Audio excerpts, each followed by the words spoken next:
Hello everyone, welcome back to my channel. ఈరోజు వీడియోలో మనం ప్రెడిక్టివ్ అనలిటిక్స్ యూనిట్ 2 స్టార్ట్ చేస్తున్నాం. And the first topic in unit 2 is ethics and responsibilities in predictive analytics. Ethics in PA refers to fair and responsible transparent use of data and predictive models. అంటే ఇక్కడ organisations collect చేసే data అనేది ఫెయిర్గా correct వేలో use చేయాలి, దాన్ని misuse చేయొద్దు అన్నట్టు. Organizations must ensure that models don't cause harm or violate privacy or create unfair decisions. అంటే కలెక్ట్ చేసిన డేటాని ఫెయిర్గా వాడాలి and they do not use them for mistreating, like వేరే అదర్ యాక్టివిటీస్కి యూస్ చేయకూడదు. And here the first point comes privacy and data protection. Collect only necessary data. అంటే ఇప్పుడు మనకి ఓన్లీ వాళ్ళ ఈమెయిల్ పాస్వర్డ్ కావాలి అంటే ఆ మాత్రమే కలెక్ట్ చేయాలి అండ్ వేరే డేటా అనేది కలెక్ట్ చేయకూడదు. Follow data protection laws like GDPR. మనకి కొన్ని డేటా ప్రొటెక్షన్ లాస్ ఉంటాయి, లైక్ మన డేటాని ప్రొటెక్ట్ చేయడానికి. Even in WhatsApp we can see they need to follow GDPR rules. Ensure personal data is stored securely and used responsibly. అంటే మన దగ్గర నుంచి కలెక్ట్ చేసిన డేటా ఏదైతే ఉందో దాన్ని వాళ్ళు సెక్యూర్డ్గా స్టోర్ చేయాలి. Data should be stored securely using encryption. అంటే మన దగ్గర నుంచి కలెక్ట్ చేసిన డేటాని ఎన్క్రిప్ట్ చేసి స్టోర్ చేయాలి, సో దట్ అది సెక్యూర్గా ఉంటుంది, దాన్ని వేరే వాళ్ళు యాక్సెస్ చేయలేరు. Access to sensitive data must be limited. కొన్ని సెన్సిటివ్ డేటాస్ ఉంటాయి, లైక్ అకౌంట్ ఇన్ఫర్మేషన్, అలాంటివి ఉన్నప్పుడు ఓన్లీ హయ్యర్ అథారిటీస్కి మాత్రమే యాక్సెస్ ఉంటుంది, మిగిలిన వాళ్ళకి కానీ యాక్సెస్ ఉండదు, సో దట్ మన డేటా అనేది సేఫ్గా ఉంటుంది. This ensures users do not suffer from misuse, leaks, unauthorised access to their personal data. Second point వచ్చేసి transparency. Users should know how and why predictions are made. అంటే ఆర్గనైజేషన్లో చేసేవన్నీ యూజర్కి ట్రాన్స్పరెంట్గా ఉండాలి, వాళ్ళు ఏం చేస్తున్నారు, ఎందుకు చేస్తున్నారు అనేది క్లియర్గా ఉండాలి. Model rules, inputs and reasons behind prediction should be explain. ఇప్పుడు వాళ్ళు ఏదన్నా ప్రెడిక్ట్ చేశారు అంటే ఆ మోడల్ దేని మీద, ఏ బేసిస్ మీద వర్క్ చేసింది, ఏం ఇన్పుట్స్ తీసుకుంది అండ్ ఇలా ప్రెడిక్ట్ చేయడానికి ఉన్న రీజన్స్ ఏంటి అనేవి యూజర్కి క్లియర్గా ఎక్స్ప్లెయిన్ చేయగలగాలి ఆర్గనైజేషన్ అనేది. Avoid black box systems that make decisions with no explanation. Like ఇప్పుడు మనకు బ్లాక్ బాక్స్ ఏ ఉంది, అది ఏ ఎక్స్ప్లెనేషన్ ఇవ్వకుండా just it makes decisions. So organisations అలాంటివి అవాయిడ్ చేయాలి, సో దట్ యూజర్కి ఎక్స్ప్లెయిన్ చేయగలగాలి ఏది ఎందుకు వాడుతున్నాం, ఏది ఏం చేస్తున్నాం అనేది. Transparency builds trust, especially in sensitive areas like health care and finance. Health కేర్లో ప్రెడిక్షన్ మోడల్ ఏదైనా ప్రెడిక్షన్ చేసింది అంటే ఆ పేషెంట్కి ఎక్స్ప్లెయిన్ చేయగలగాలి, లైక్ ఎందుకు ఇలా ప్రెడిక్ట్ చేసింది అనేది. And also same in the finance, because health care and finance are the most important. అక్కడ మిస్టేక్స్ జరిగితే చాలా కాన్సిక్వెన్సెస్ ఉంటాయి కాబట్టి we need to be careful. Third point వచ్చేసి అవాయిడింగ్ బయాస్. అంటే లైక్ ఏ డిస్క్రిమినేషన్ ఉండొద్దు అన్నట్టు. Models must not produce unfair results based on gender, caste, race, age or status. Prediction model అనేది జెండర్ మీద కానీ, కాస్ట్ మీద కానీ, రేస్ మీద కానీ, ఏ ఫీచర్స్ మీద కూడా డిపెండ్ అయ్యి అన్ఫేర్ రిజల్ట్స్ ప్రొడ్యూస్ చేయకూడదు. So it must produce equal results for everything. Use unbiased data and regularly test for discrimination. Unbiased data అంటే లైక్ డిస్క్రిమినేషన్ లేని డేటాని మనం మోడల్ని ట్రైన్ చేయడానికి యూజ్ చేయాలి, సో దట్ మనకి బయాస్ అనేది ఉండదు డెసిషన్స్లో. And regularly test for discrimination. And prediction మోడల్ని మనం ఎప్పటికప్పుడు టెస్ట్ చేస్తే ఇలా ఏమన్నా ఉందా లేదా అనేది మనకి ఈజీగా తెలిసిపోతుంది. If training data consist bias, the model will repeat it. మనం ట్రైనింగ్ చేసేటప్పుడు ప్రెడిక్షన్ మోడల్కి బయాస్ డేటా ఇస్తే అది డెసిషన్స్ తీసుకునేటప్పుడు కూడా బయాస్ డెసిషన్స్ ఇస్తుంది. సో మనం ట్రైనింగ్ ఇచ్చేటప్పుడే దానికి అన్బయాస్డ్ డేటా అనేది ఇవ్వాలి, సో దట్ దాని రిజల్ట్స్ అనేది అన్బయాస్డ్ ఉంటాయి. Regular bias testing should be done to ensure fairness. ఇందాక చెప్పినట్టు రెగ్యులర్ బేసిస్ మీద టెస్ట్ చేయాలి మోడల్ని, so that it will give fair answers. This protects individuals from unfair decisions such as rejection of loans or job applications.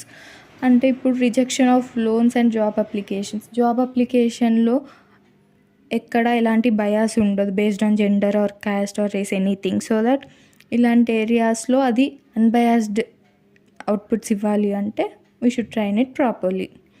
Next informed consent అంటే like వాళ్ళ permission. Users must be aware that their data is being collected and used. యూజర్స్కి వాళ్ళు ముందే చెప్పాలి like వాళ్ళ డేటాను తీసుకుంటున్నాం and దేనికోసం యూజ్ చేస్తున్నాం అనేది కూడా ఆర్గనైజేషన్స్ చెప్పాలి. Prediction model. No hidden or unauthorised data usage.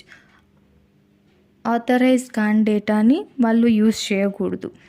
Users should agree to share their information for analysis. ఏదైతే మనం అనలైజ్ చేయడానికి యూజర్ డేటా తీసుకుంటామో దానికి యూజర్ అగ్రీ చేసి ఉండాలి, లైక్ వాళ్ళ కన్సెంట్ అనేది ఇవ్వాలి. This gives control to individuals over their data. అంటే ఇప్పుడు యూజర్ మనకి డేటా కంట్రోల్ ఇవ్వాలా వద్దా ఏంటి అనేది కంప్లీట్లీ వాళ్ళ డెసిషన్. సో దట్ వాళ్ళకి ఆ డేటా మీద ఫుల్ కంట్రోల్ ఉంటుంది. నెక్స్ట్ వచ్చేసి human oversight. Prediction should not be fully automated. ఇప్పుడు ఏ మెషిన్ అయినా ప్రెడిక్షన్ మోడల్ అయినా సరే కంప్లీట్గా మనం ఎప్పుడూ మెషిన్ మీద డిపెండ్ అవ్వకూడదు. సో దట్ కంప్లీట్లీ డెసిషన్స్ అనేవి ప్రెడిక్షన్స్ అనేవి ఆటోమేట్ అవి ఉండకూడదు. మనం కంప్లీట్గా డెసిషన్ మీద డిపెండ్ అవ్వద్దు. Human experts must review critical decisions like medical diagnosis, credit scoring or legal judgements. Human experts అనేవాళ్ళు ఏదైతే ప్రెడిక్షన్ మోడల్ డెసిషన్ ఇస్తుందో దాన్ని మళ్ళీ రివ్యూ చేయాలి. ఎలాంటి ఫీల్డ్స్లో ఎస్పెషల్లీ అంటే మెడికల్ డయాగ్నోసిస్. ఇప్పుడు ప్రెడిక్షన్ మోడల్ ఒక పేషెంట్కి సపోజ్ ఈ డిసీజ్ ఉంది అని ప్రెడిక్ట్ చేస్తుంది, బట్ మనం బ్లైండ్గా దాన్ని ఫాలో అవ్వలేం బికాజ్ అది ఒక పేషెంట్ హిస్టరీ. కాబట్టి మళ్ళీ హ్యూమన్ ఎక్స్పర్ట్స్ ఒక డాక్టర్కి చూపించి దెన్ మనం డెసిషన్ తీసుకోవాలి. అలాగే credit scoring or legal judgements ఇలాంటి విషయాల్లో కూడా కంపల్సరీ మనం కంప్లీట్గా మెషిన్ని లైక్ ప్రెడిక్షన్ మోడల్ని నమ్మకుండా మనం మళ్ళీ ఒకసారి హ్యూమన్ ఎక్స్పర్ట్స్ రివ్యూ అనేది తీసుకోవాలి. Don't rely completely on automated predictions. As said మనం కంప్లీట్గా ఆటోమేటిక్ ప్రెడిక్షన్స్ మీద డిపెండ్ అవ్వద్దు, మళ్ళీ మనం మన ఓన్గా థింక్ చేసుకోవాలి. Next point data protection or data security. Protect data from misuse or hacking. మన డేటా ఏదైతే యూజర్స్ డేటాస్ కలెక్ట్ చేస్తారో దాన్ని మిస్యూజ్ చేయకుండా అలాగే హ్యాకర్స్ హ్యాక్ చేయకుండా ఆర్గనైజేషన్స్ ప్రొటెక్ట్ చేయాలి. For that use encryption, access control and secure storage.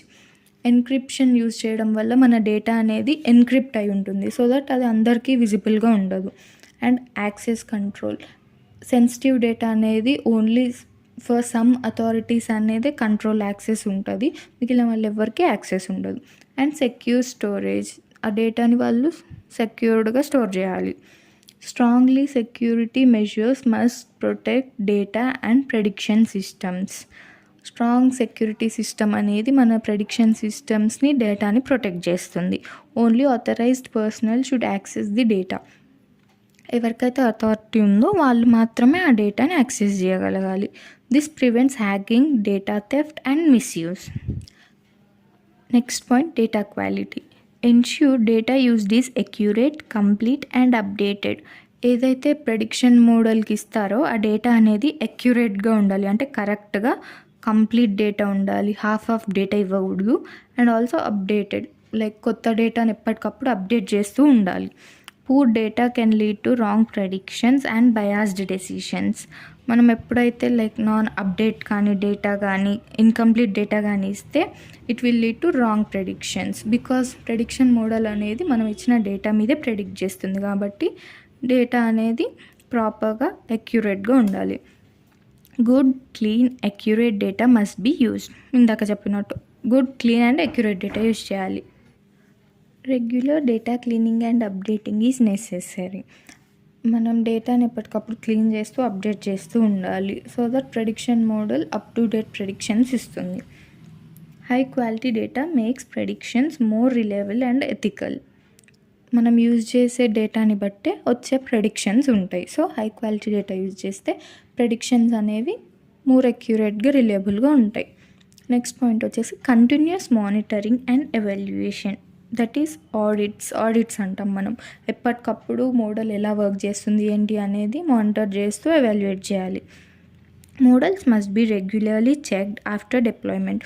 ఒక్కసారి prediction model అనేది డిప్లాయ్ అయిన తర్వాత రెగ్యులర్ ఇంటర్వెల్స్లో దాన్ని చెక్ చేస్తూ ఉండాలి. Regularly monitor accuracy, fairness and prediction drift. అంటే ఆ మోడల్ ఎక్యురసీ ఎలా ఉంది, ఫెయిర్నెస్ ఆన్సర్స్ ఫెయిర్గా ఇస్తుందా లేదా, అండ్ ఆల్సో ప్రెడిక్షన్ డ్రిఫ్ట్ ఎలా ప్రెడిక్షన్స్ చేస్తుంది అనేది రెగ్యులర్గా మానిటర్ చేస్తూ ఉండాలి. Update the model when new data comes. New data ఎప్పుడైతే వస్తుందో మోడల్ని ఎప్పటికప్పుడు అప్డేట్ చేస్తూ ఉండాలి. సో దట్ ప్రెడిక్షన్ మోడల్ ఇచ్చే ప్రెడిక్షన్స్ అన్నీ అప్డేటెడ్గా ఉంటాయి. This keeps model relevant, fair, reliable over time. That's it for this video. ఈ ఆన్సర్స్ అనేవి నేను ఆల్మోస్ట్ పాయింట్స్ లాగా ఇవ్వడానికే ట్రై చేస్తున్నా, బికాజ్ మీకు కూడా గుర్తుపెట్టుకోవడానికి ఈజీగా ఉంటుంది ఎగ్జామ్లో. సైడ్ హెడ్డింగ్స్ గుర్తుపెట్టుకొని అది ఏంటి అనేది జస్ట్ ఒక్కసారి విన్నారు అంటే ఎగ్జామ్లో ఓన్గా రాయగలుగుతారు. So basically mainly focus on the side headings. దాంట్లో ఉన్న పాయింట్స్ కూడా ఆల్మోస్ట్ నేను చాలా సింపుల్గా అందరికీ అర్థమయ్యే లాంగ్వేజ్లోనే రాశాను. So I hope everyone understood this concept. That's it for this video. Thank you for watching. Please do like, share and subscribe to my channel. Please do comment if you want the notes for this. ఎవరికైనా notes కావాలి అంటే comment సెక్షన్లో comment చేయండి. నేను ఇదంతా పీడిఎఫ్లా చేసి మీకు దాని లింక్ పెడతాను.